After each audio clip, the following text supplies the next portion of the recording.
Something big is happening right now, and most people have no idea. The Bible warned us about this over 2,000 years ago, and yet so many are asleep. Look around. Morality is collapsing, deception is everywhere, and prophecy is unfolding right before our eyes. Governments are pushing anti-biblical agendas. The entertainment industry glorifies sin and mocks God. People are more divided than ever. Violence, lawlessness, and confusion are increasing at an alarming rate, and yet most of the world is blind to the truth. Christians, wake up.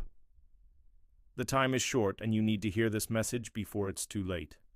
Jesus himself warned us in Matthew 24:4, "Take heed that no one deceives you." He spoke of wars and rumors of wars, nations rising against nations, famines, earthquakes, and an increase in wickedness. And yet, instead of turning to God, the world is turning away from him. Look at the headlines. Conflicts are escalating globally. Natural disasters are striking more frequently, and society is more confused than ever. People are abandoning truth for lies, calling good evil and evil good, just as Isaiah 5:20 warned us. In 2 Timothy 3:1-5, Paul describes the last days. People will be lovers of themselves, lovers of money, boastful, proud, abusive, disobedient to their parents, ungrateful, unholy, without love. Unforgiving, slanderous, without self-control, brutal, not lovers of the good, treacherous, rash, conceited, lovers of pleasure rather than lovers of God, having a form of godliness, but denying its power. Does this not describe our world today? People are obsessed with themselves. Social media promotes vanity and self-worship, and greed controls governments, corporations, and even churches.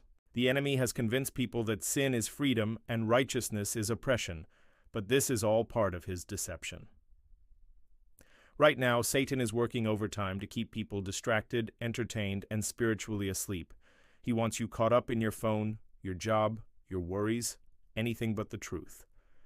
The devil doesn't need to destroy you if he can simply keep you distracted. But God is calling his people to wake up, to stop living in fear, to stop chasing after the things of this world, and to take a stand for righteousness.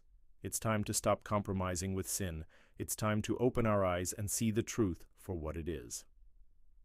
Revelation 3:2 says, "Wake up, strengthen what remains and is about to die, for I have found your deeds unfinished in the sight of my God."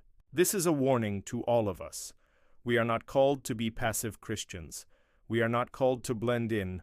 We are called to be the salt and light of the world, to shine in the darkness, and to stand firm in our faith no matter what the world says. Persecution is increasing. Christian values are under attack. The world is getting darker, and too many believers are remaining silent. But Jesus is coming back, and the signs are everywhere. The question is, will he find you awake, alert, and living for him? Or will you be caught off guard, distracted by the things of this world?